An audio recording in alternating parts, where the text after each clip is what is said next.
A message to Arab Americans. In one sentence, what makes our community great? Family, hospitality, hard work, and business. Facts, we do have that, but also we have something else that nobody likes to talk about out loud. What defines Arabs' true tactics in life now is survival instead of pain. And please don't let this beer fool you. I'm no sheikh.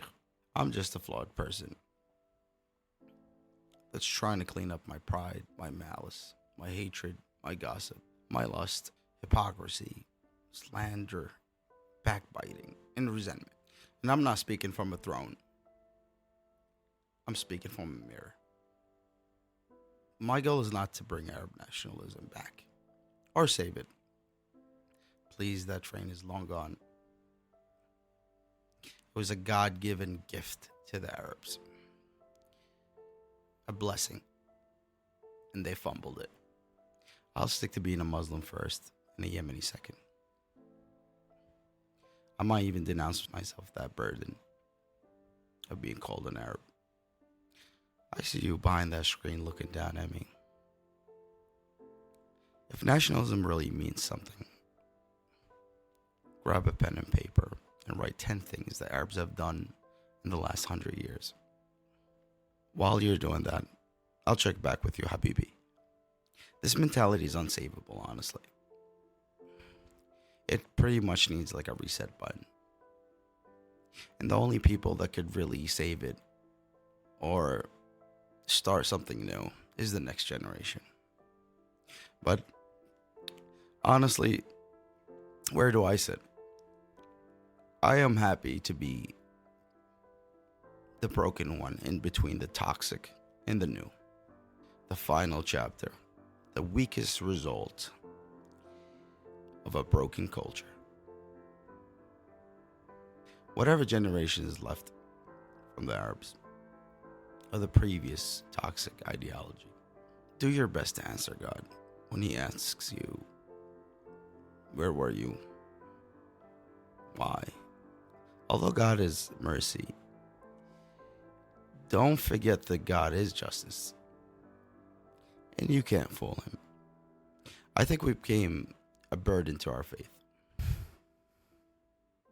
We've become something that's so broken under false claim of nationalism, all that Arabic pride that you see displayed. You know what I'm talking about. What is Arab nationalism today? If you would have to put it on a hat, you know, make Arabs CC again.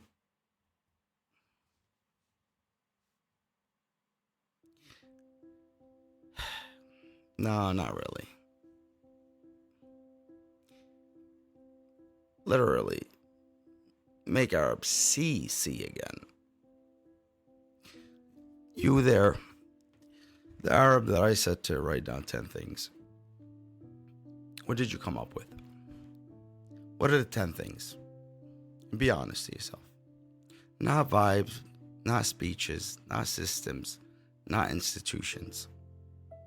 And no, halal food and Dubai chocolate does not count, unfortunately for you. You want to know what we lead the world in right now?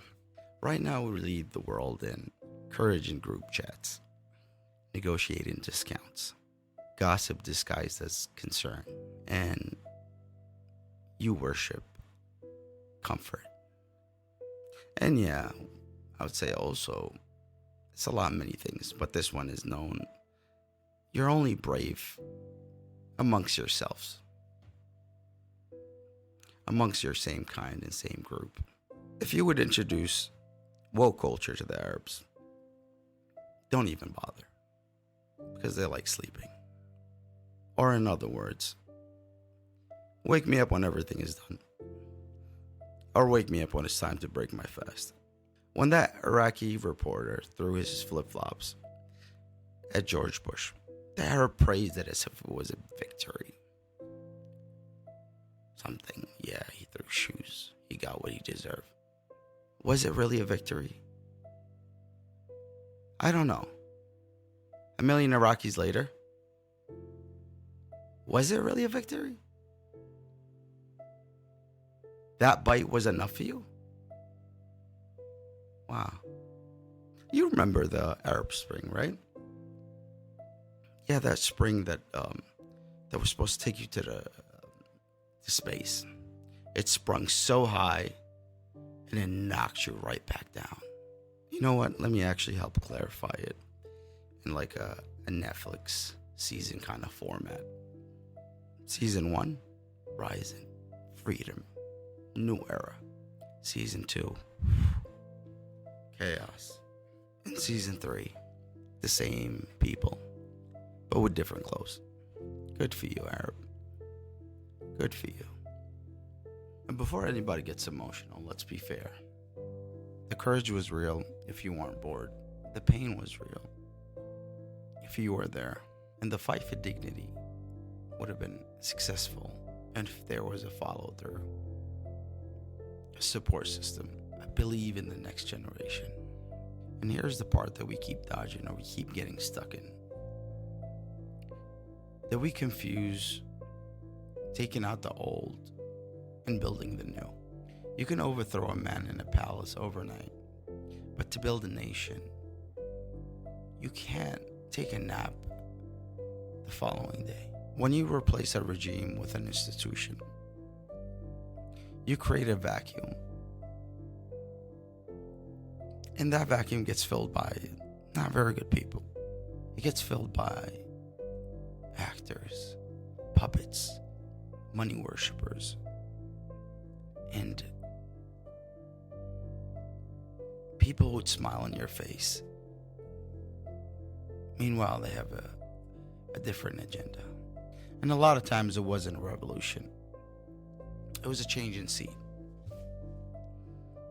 Same movie, new actors. You were just excited that you had a chance to sit down and watch a new movie. What made Arabs fail as a nation? Is excitement. And that's the whole point. Pride, nationalism, without a structure is a setup. If you really want change, you don't just rise. You support, you build, you show up, and you believe in the next generation.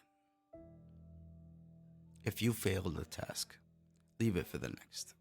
Give them an opportunity at least to make their mistakes and learn from it. Or showcase these mistakes to the next generation to correct it. I'm from Yemen.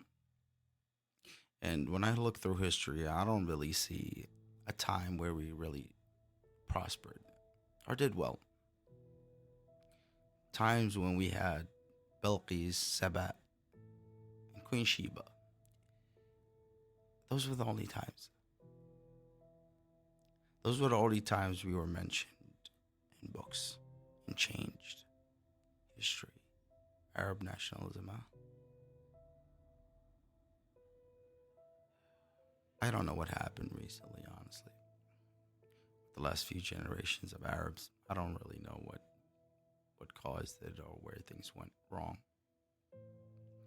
But those who were blessed with Islam during that time made something out of it. But I don't know, us, I feel like God blessed us by giving us Islam. And we tossed it away and got homesick of the Jahiliyyah ways. Truly sad.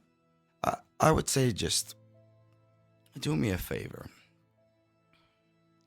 Every time or any time things are not working for your favor, or just don't do it at all. Stop using our perfect God and perfect faith to justify the actions of your decorative sword of nationalism. If you look at that sword, actually, take a look and read the inscriptions on the side of it. Do you want to know what it says? Silence and cowardice. And that's what you are. I extend my hand. So come join me. And I promise you a shawarma coupon or a coupon to get you some Dubai chocolate.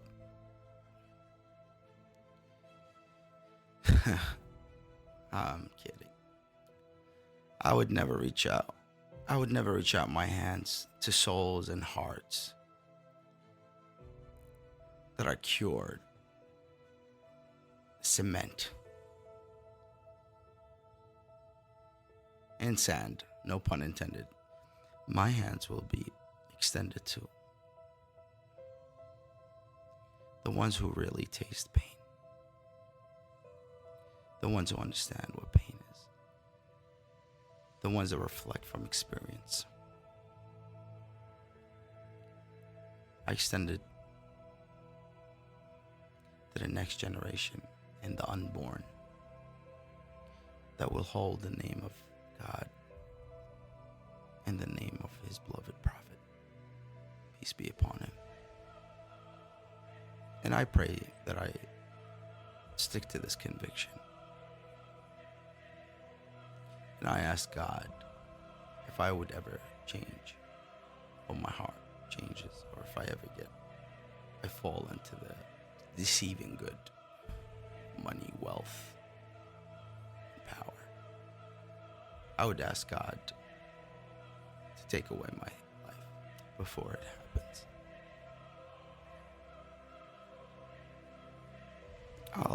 Let me tell you a story, a beautiful forgotten story of this man and his brother. The older brother got a message from God telling him that it's time for his younger brother to pass on, that he would take away his soul. So he commanded him to go to a mountain. So he took his brother and they went to the mountain. And when they got to the mountain, they came to this beautiful scenery of trees and a house. In this house, they entered that house. No one was there. And there was a beautiful bed. So the little brother said, it would be amazing if I would go lay down and sleep. The older brother tells him, go ahead, lay down. He's like, no, I wouldn't, Whoever owns the house would come back and be upset. He's like, fear not, just do it. The older brother knew that, God was going to take away his soul. So he wanted to give him that last, a farewell, a good farewell. So the older brothers told him, like, no, don't worry. I will take care of it. I'll handle the situation if it happens. Having mercy for his brother, and he knew those were his last moments, so he told him, just go ahead. So the little brother refused. He's like, you know what? I'll come to a conclusion. How about we both lay down? So just in case he does come, we share the conflict of the issue and we will argue with him together to share conflict with his brother. So he won't be alone there fighting with the guy. The older brother is giving his younger brother his last moments, and the little brother is worried about him dealing with the situation by himself. As the brothers lay down, death came to the little brother, and he told his brother, close my eyes after I die. And he continued to pass it on. So that older brother left the house, and the trees disappeared, and the house disappeared, and the bed rose up. When this man arrived back to his village, they accused him of killing his brother. They said that he was jealous of him because they loved him more than they loved the older brother. In this story, where would you place yourself? Were you the older brother that was compassionate to his younger brother, or the younger brother that loved his older brother? Which one are you in the story? Or were you the tribe that the older brother came back to?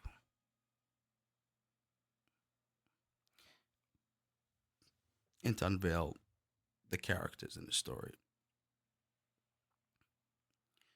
The older brother was Moses, peace be upon him, and his brother Harun, or Aaron. peace be upon him as well, and the people or the tribe that he came back to were the Israelites or the Ben Israel. Although they knew he was a prophet and he would not do such a thing to his brother, they still accused him. They still belittled him. They still did a lot of things to harm him.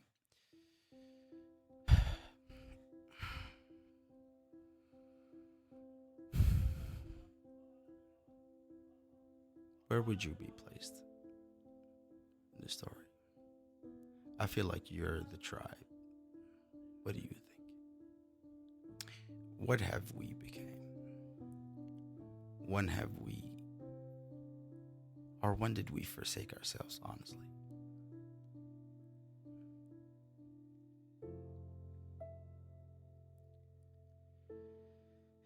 For those who are not Arab and are watching the video, I'm not here to degrade my people. I'm just here to hold them accountable. This video will have subtitles in Arabic. I was an Arab until Gaza. Until Gaza opened my eyes. And I will no longer hold that title anymore of being an Arab. A lot changed inside of me. And I thank God for the blessing and the conviction that I came to. Although it hurts so much, it makes me feel that I'm human, that I do have a heart, and that it's not numb. I truly changed. I thank the people of Gaza. I thank the soul of our soul, Reem, and her grandfather, Khalid. I thank Aaron Bushnell. I thank Hind Rajab. I thank the brave journal. I thank the brave journalists.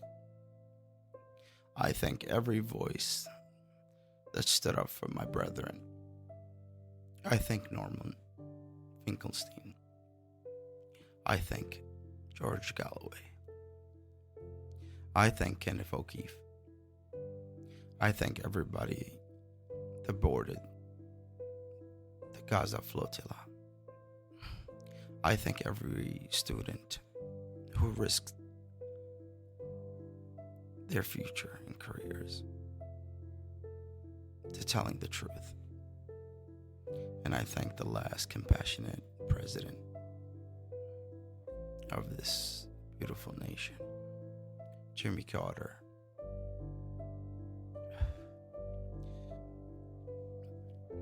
There's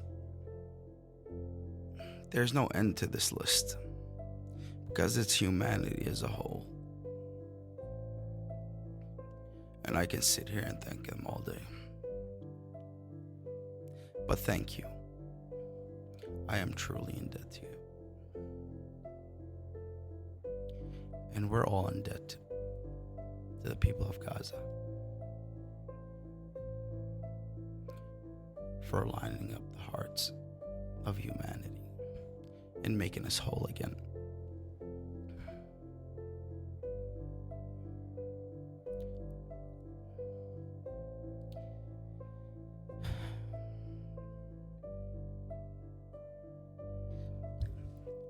And a big fuck you for censorship. And a very heartfelt fuck you to the Arabs. You cowards. Call me every name that you can call me. It doesn't even matter anymore. The world no longer loves you or hates you. You're nothing but a tool. You're nothing but a tool for the devil worshippers. What are you doing? Do you know that they are trying to recreate or re-enhance Islamophobia in America? like it's not bad enough already. Again and again. And you're silent. Do you not see, or is it your comfort? If you love America and you love its beliefs and structure, how about you get involved in its liberties? By the way, shout out to Sunny Phase and Unk. I was watching a video today of them. It's an amazing podcast. You should watch it. Your actions will make our prophet proud. And if you don't know what they are, or you can't understand English, there's a caption that you could turn on. You can read it in Arabic. Go look them up. The Sunny Phase and On podcast. And I'll go on Twitter and see just the dumbest comments of defending Islam. You approach it in a very nationalistic way. It's a perfect religion. So stop hiding behind burn accounts, intoxifying and making things worse. You're not defending Islam. You're approaching it with your broken nationalism. I'd rather you just stay silent. That's what you do best. Do it right or don't do it at all. And not even that it's that comfort have really reached the point. America will not tolerate people like you. America is the land of the brave. And if you're conveniently comfortable here and you can't fight for your faith and you can't fight for what's right or wrong or for the people of Gaza, at least fight for that comfort that you worship. At least fight for that little bit of money that you got saved up.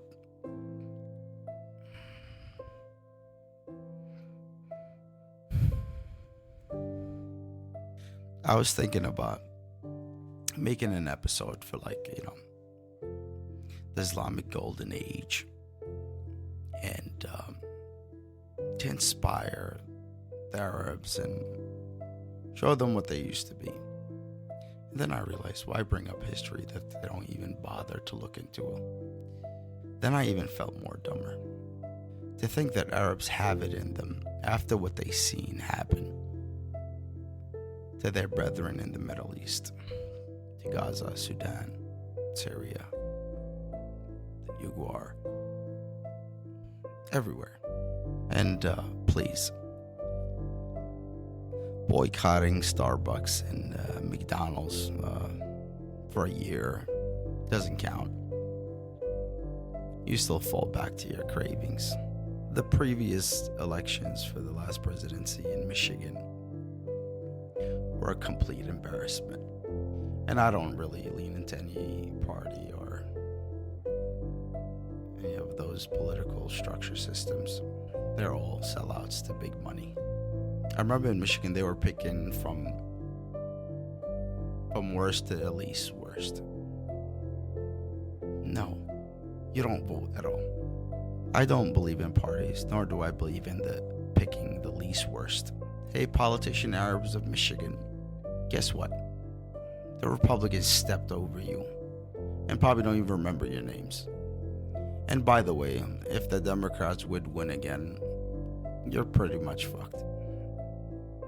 No identity, yeah. You have no identity or a voice. Went up on that podium smiling, excited. Solution is there. You're as fucking full of shit as they are. So let me tell you this. Shame on you. So to that toxic culture, shame on you. Shame on you for only being brave against each other. Shame on you for negotiating the poor's life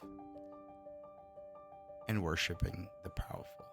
Shame on you for making gossip your sport. Shame on you for killing optimism, because optimism exposed your laziness. And And shame on you for turning funerals into money conversations and business ideas.